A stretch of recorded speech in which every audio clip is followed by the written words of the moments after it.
बिस्मिल्लाहिर्रहमानिर्रहीम। Naveed Anjum with first year physics, और आज हम स्टडी करने जा रहे हैं हॉरिजॉन्टल मैथ स्प्रिंग सिस्टम। अब इससे पहले हम देख चुके कि जब एक body simple harmonic motion perform करती है तो तब उसका एक्सेलरेशन हमेशा डायरेक्टली प्रोपोर्शनल है डिस्प्लेसमेंट के, और एक्सेलरेशन हमेशा टूवर्ड्स दी मीन पोजीशन जाता है। अब इसी तरीके से आज हम एक सिस्टम स्टडी करने जा रहे हैं जिसको हम हॉरिजॉन्टल मैथ स्प्रिंग सिस्टम कहते हैं। अब हमने कंसिडर किया कि एक बॉडी जिसका मैस m है उसे हमने अटैच किया है एक स्प्रिंग के साथ, ठीक है। तो consider a body of mass m attach with the spring, और उस स्प्रिंग को, इस पूरे सिस्टम को हम एक हॉरिजॉन्टल सपोर्ट के साथ क्या करते हैं, हम इसको अटैच कर देते हैं। तो अब हमने किया क्या कि सिस्टम आपका जो इनिशियली जो है वो मैस आपका रेस्ट पे था, तो उसको हमने मीन पोजीशन किया। उसके बाद हमने किया क्या कि इस बॉडी को डिस्प्लेस किया। डिस्प्लेस करने के बाद आपने उसके ऊपर फोर्स लगाई। फोर्स लगाने से जैसे ही आप इसको छोड़ते हैं तो क्या करता है कि वो जो है system to and fro motion करना लग जाता है, और उस मोशन को हम ऑसिलेटरी मोशन कहते हैं। अब मैं थोड़ा सा एक दफ़ा आपको देख लूँ, बता दूँ कि ऑसिलेशन कैसे प्रोड्यूस होती है। तो ऑसिलेशन के लिए आप क्या करते हैं कि एक बॉडी को मीन पोजीशन से डिस्प्लेस करते हैं।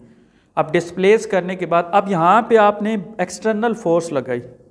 अब एक्सटर्नल फोर्स लगा के आप जो है उसको उधर ले जाते हैं, तो इधर फोर्स और डिस्प्लेसमेंट की डायरेक्शन आप एक ही डायरेक्शन में लगाते हैं, ठीक हो गया। तो इसी वजह से यहाँ तक लाने में जो आपको फोर्स होती है वो F = +kx होती है, जिसको आप हुक्स लॉ कहते हैं। अब आपने क्या किया कि इनिशियली एक सिस्टम को बाहर से फोर्स लगाई, एक्सट्रीम पोजीशन पे ले गए, और इसको आप हुक्स लॉ कहते हैं F = kx, क्योंकि अब डिस्प्लेसमेंट भी इंक्रीज़ हो रहा है और आप फोर्स भी इंक्रीज़ कर रहे हैं, तो F = kx। अब क्या करते हैं कि उधर से छोड़ते हैं, तो अब सिस्टम के अंदर इनर्शिया है। इनर्शिया क्या कहता है कि वो जैसे जिस हालत में था उसी हालत में लेके जाता है। तो क्या करता है कि वो एक उतनी ही फोर्स लेकिन अपोजिट डायरेक्शन के ऊपर लगाता है, जिसको आप रीस्टोरिंग फोर्स कहते हैं। तो वो क्या करता है कि सिस्टम को रीस्टोर करता है मीन पोजीशन। अब आपको पता है कि अब हॉरिजॉन्टल मैथ स्प्रिंग सिस्टम है, ठीक हो गया। अब एक्सट्रीम पे तो उसकी वेलोसिटी 0 थी, ठीक है। आहिस्ता आहिस्ता आता है मीन पोजीशन पे, उसकी वेलोसिटी मैक्सिमम आ जाती है मीन पोजीशन के ऊपर। अब यहाँ पे क्या होता है कि यहाँ पे तो उसके ऊपर रिस्टोरिंग फोर्स थी जो उसे मीन पोजीशन पे लेके आ रही थी। अब यहाँ पे उसकी वेलोसिटी इतनी ज़्यादा हो गई कि अब वो यहाँ पे रुक नहीं सकता। किस वजह से? इनर्शिया की वजह से, क्योंकि अब इनर्शिया उससे पहले अगर वो उसकी वेलोसिटी जो है वो 30 थी, तो अब वो क्या कहता है कि उसी वेलोसिटी के साथ मूव करना शुरू कर देता है।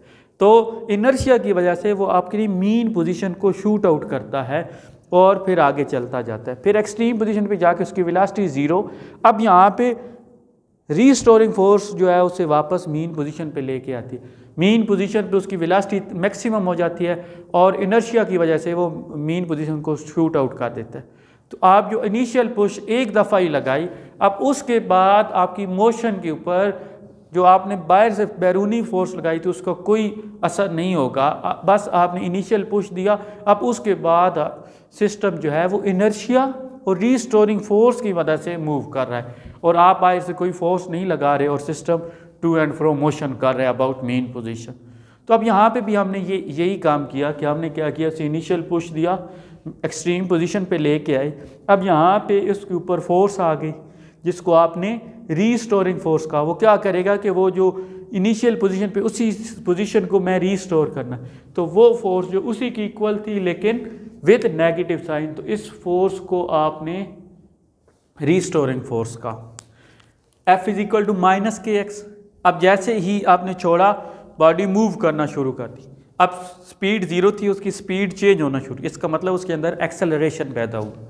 अब अगर एक्सेलरेशन पैदा हुआ तो हमें कौन सा लॉ बताता है कि जब फोर्स लगाई जाए तो उसके ऊपर एक्सेलरेशन, तो न्यूटन सेकंड लॉ, तो उससे हम क्या कहते हैं कि F = ma। अब ये भी फोर्स है, ये भी फोर्स है, तो ये फोर्स इक्वल हो गई। अब इनको कंपेयर करते हैं तो ma इक्वल हो गया किसके, -kx के। तो इधर से हमें पता चला A = -k/m × x। अब k क्या है, स्प्रिंग कांस्टेंट, ये भी कांस्टेंट है। मैस ऑफ अ बॉडी हमेशा कांस्टेंट रहता है, तो ये सारे का सारा आपका क्या आ गया, कांस्टेंट वैल्यू। तो इससे क्या आ गया, A = कांस्टेंट × x। अगर इसको हम देखें तो A is directly proportional to -x। तो अब इधर से दोबारा से वही सिंपल हार्मोनिक मोशन वाली हमारी कंडीशन आ गई, क्या कि A is directly proportional to x, और दूसरा नेगेटिव साइन शो करता है कि एक्सेलरेशन हमेशा टूवर्ड्स मीन पोजीशन है। और नेगेटिव साइन को हम पिछले लेक्चर के अंदर हम देख चुके हैं कि एक्चुअली मीन पोजीशन के अंदर क्या है कि माइनस साइन A और x की अपोजिट डायरेक्शन की वजह से है। ठीक हो गया, तो यहाँ तक हमारा आया, तो एक्सेलरेशन निकल गया = -k/m × x। और हमने ये भी देखा कि सिंपल हार्मोनिक मोशन अगर बॉडी परफॉर्म करिए तो वो दोनों कंडीशंस भी फुलफिल हो रही। अब हमें ये पता है कि एक बॉडी जो सिंपल हार्मोनिक मोशन परफॉर्म करती है उसका एक्सेलरेशन हमेशा A = -ω²x होता है। तो यहाँ पे आपने एक्सेलरेशन क्या निकाला, -k/m × x। तो अब इस इक्वेशन और इस इक्वेशन को हम कंपेयर करते हैं, तो अब A = -k/m × x इस सिस्टम का आया। इन दोनों को जब हम कंपेयर करते हैं तो इधर से हमारा क्या आ जाता है। अब अगर इनको कंपेयर करूं तो मैं क्या लिख सकता हूं, अब यहाँ से एक्सेलरेशन ये क्या था, -ω²x, और इसका एक्सेलरेशन था -k/m × x। माइनस माइनस से कैंसिल, x से कैंसिल, तो इधर से ω² k/m। और इसको जब हमें ओमेगा चाहिए, एंगुलर फ्रीक्वेंसी चाहिए, तो इधर से मैं इसको कैंसिल आउट करता हूँ, तो इधर से ओमेगा में आ जाता है k/m। तो ये है angular frequency of horizontal mass spring system. अच्छा, अब अगर एंगुलर फ्रीक्वेंसी आ गई तो हम उसका टाइम पीरियड भी निकाल सकते हैं। टाइम पीरियड का हमें फार्मूला पता है कि T = 2π/ω। अब हॉरिजॉन्टल मैस के स्प्रिंग सिस्टम के लिए ओमेगा क्या है, k/m। तो अब हम क्या करते हैं, k 2π और ओमेगा की जगह k/m √, लिखते हैं। और जैसे ही इसको डिनोमिनेटर से न्यूमिनेटर में लेके आएंगे तो ये उलट हो जाएगा, और इससे आपका answer time period of horizontal mass spring system = 2πm/k। अब इसी तरीके से अगर टाइम पीरियड आ गया तो फ्रीक्वेंसी भी निकाल सकते हैं। तो फ्रीक्वेंसी = 1/t। तो इसी को जब हम उल्टाएंगे तो उसको हमारा क्या आ जाएगा, फ्रीक्वेंसी, और क्या किया 1/t लिखा तो 1/2π, और ये डिनोमिनेटर था, न्यूमिनेटर में आया तो मज़ीद इसे उल्टा दिया, m/k था तो k/m आ गया। अच्छा, अब हॉरिजॉन्टल मैस स्प्रिंग सिस्टम में इनिशियल डिस्प्लेसमेंट हमें पता था क्या होता है कि x = x0 sin of ω_t, यही होता था ना। तो x = x0 sin of ω_t। अब एंगुलर फ्रीक्वेंसी क्या थी आपकी, k/m। तो अब x इस केस में हॉरिजॉन्टल मैस स्प्रिंग सिस्टम के अंदर आपका इनिशियल या इंस्टेंटेनियस डिस्प्लेसमेंट क्या हो जाएगा, x = x0 sin of ω की जगह k/m × t। तो ये आपका इंस्टेंटेनियस डिस्प्लेसमेंट आ गया। अच्छा, अब उसके बाद है इंस्टेंटेनियस वेलोसिटी। अब हॉरिजॉन्टल मैस स्प्रिंग सिस्टम के अंदर एक ऐसी बॉडी जो सिंपल हार्मोनिक मोशन परफॉर्म कर रही है, उसकी जो इनिशियल वेलोसिटी होती है वो v = ω √x0² - x²। ये कौन सा था, इंस्टेंटेनियस वेलोसिटी किसी भी ऐसी बॉडी की जो सिंपल हार्मोनिक मोशन परफॉर्म कर। अब हमें पता था कि ओमेगा, हमें पता है कि क्या है k/m, तो ओमेगा की जगह हम वैल्यू पुट करते हैं तो = x0² - x²। अब यहाँ पे हम क्या करते हैं, हम थोड़ा सा जो आपका ये रिलेशन है इसको हम सिंप्लीफाई करते हैं। तो कैसे सिंप्लीफाई करते हैं, हम क्या कहते हैं कि आपके पास जो v है वो k/m √, और x not square minus x square. अब मैं क्या कहता हूँ कि एक ही चीज़ से मल्टीप्लाई और उसी चीज़ से मैं डिवाइड करता हूँ। तो मैं क्या करता हूँ कि एक्स नॉट से मल्टीप्लाई करता हूँ और एक्स नॉट स्क्वायर से ही डिवाइड कर देता हूँ।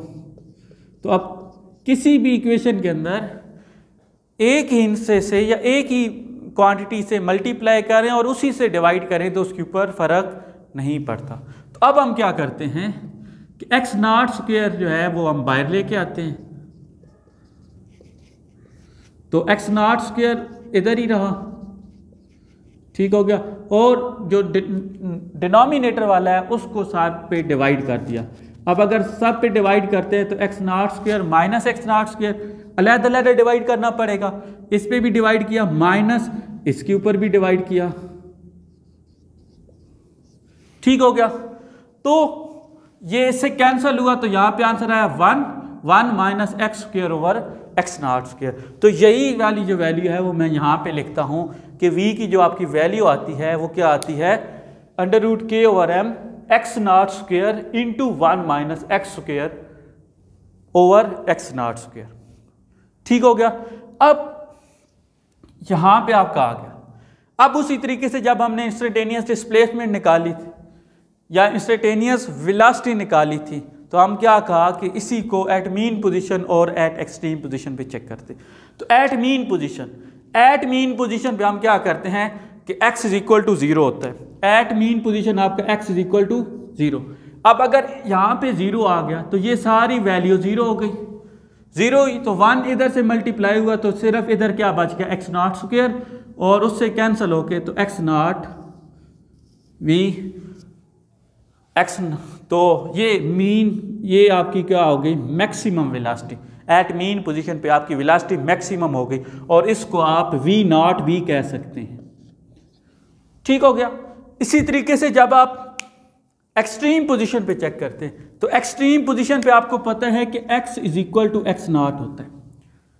अब अगर इस x की जगह एक्स नॉट लिखेंगे तो एक्स नॉट से स्क्वायर 1 माइनस 1 0 0 जिससे भी मल्टीप्लाई होगा सबको 0 कर देगा तो v इज इक्वल टू 0। तो अब हॉरिजॉन्टल मास स्प्रिंग सिस्टम के अंदर भी आपने देख लिया कि अगर एक बॉडी जो सिंपल हार्मोनिक मोशन में परफॉर्म कर रही है तो एक्सट्रीम पोजीशन पे आपकी v नॉट होगी और वो क्या होगी x not under the root के ओवर एम, जबकि एट मीन पोजीशन और एट एक्सट्रीम पोजीशन वेलोसिटी आपकी क्या हो जाएगी 0।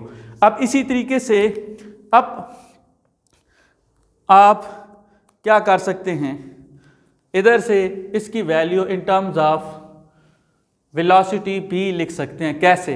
अब आपको पता है कि आपकी v क्या है, मैं इसको अलग-अलग अंडर रूट के अंदर लिख सकता हूँ k over m under the root x not square का अंडर रूट एक्स नॉट आ गया into 1 minus x square over x not का स्क्वायर और ये अंडर द रूट, ऐसे ही है। अब ये क्या चीज़ थी, और सॉरी ये v थी और ये क्या चीज़ है मैक्सिमम वेलोसिटी। तो मैं इसको क्या लिख सकता हूँ कि आपकी v जो है वो v not under the root 1 minus x square over x not square होगा। तो ये वेलोसिटी का रिलेशन है इन टर्म्स ऑफ डिस्प्लेसमेंट, ठीक है। तो आज के लेक्चर के अंदर हमने हॉरिजॉन्टल मास स्प्रिंग सिस्टम को पढ़ा और देखा कि वो किस तरीके से अपनी मोशन को जारी रखता है। हम तो एक दफ़ा इनिशियल पुश देते हैं तो हमने ये कहा कि वो जो मोशन है हॉरिजॉन्टल मास स्प्रिंग सिस्टम वो दो फोर्सेस की वजह से है। एक क्या हमने कहा कि रीस्टोरिंग फोर्स है और दूसरा फैक्टर क्या है, इनर्शिया। तो सिंपल हार्मोनिक मोशन अगर बॉडी परफॉर्म कर रही है तो वो दो चीज़ों की वजह से, एक इनर्शिया और एक रीस्टोरिंग फोर्स। हुक्स लॉ का इधर कोई काम नहीं है, वो सिंपल आपने इनिशियल पुश दिया उसके बाद आपका काम ख़त्म। तो सिंपल हार्मोनिक मोशन परफॉर्म हो रही है दो चीज़ों की वजह से, एक आपका रीस्टोरिंग फोर्स है और दूसरी आपकी इनर्शिया है। तो एक तो एमसीक्यूज ये आ सकता है कि जो सिंपल हार्मोनिक मोशन परफॉर्म कर रही है तो कौन कौन से फैक्टर्स हैं वो डिपेंड कर, एक इनर्शिया है और एक रीस्टोरिंग फोर्स है। दूसरी चीज़, अगर एक body simple harmonic motion perform कर रही है तो कौन कौन सी कंडीशंस हैं? तो दो कंडीशन, एक acceleration is directly proportional to displacement, और नेगेटिव साइन जो है वो कि एक्सेलरेशन हमेशा टूवर्ड्स मीन पोजीशन है। अब उसके बाद ये दो एमसीक्यूज हो गए। अब उसके बाद एमसीक्यूज हर टॉपिक जो मैंने हेडिंग बनाई है, हर हेडिंग का एक एमसीक्यूज बन जाते हैं। कैसे कि angular frequency for horizontal mass spring system will be, तो क्या है, omega is equal to √k/m। इसी तरीके से time period of horizontal mass spring system is, वो क्या है, t is equal to 2π√m/k। इसी तरीके से फ्रीक्वेंसी का पूछा जा सकता है। उसके बाद इंस्टेंटेनियस डिस्प्लेसमेंट का पूछा जा सकता है, इंस्टेंटेनियस वेलोसिटी का पूछा जा सकता है, एट मीन पोजीशन पूछा जा सकता है, एट एक्सट्रीम पोजीशन पूछा जा सकता है, और उसके अलावा आपका रिलेशन पूछा जा सकता है v का इन टर्म्स ऑफ x। तो v इज इक्वल टू, ये क्या था, v0 इंटू √1 - x²/x0²। तो ये relation of v in terms of x displacement. तो इंस्टेंटेनियस वेलोसिटी का relation in terms of instantaneous displacement. So आज के लिए इतना ही। नेक्स्ट लेक्चर में हम जल्दी हाजिर होंगे। तब तक के लिए अल्लाह हाफिज़।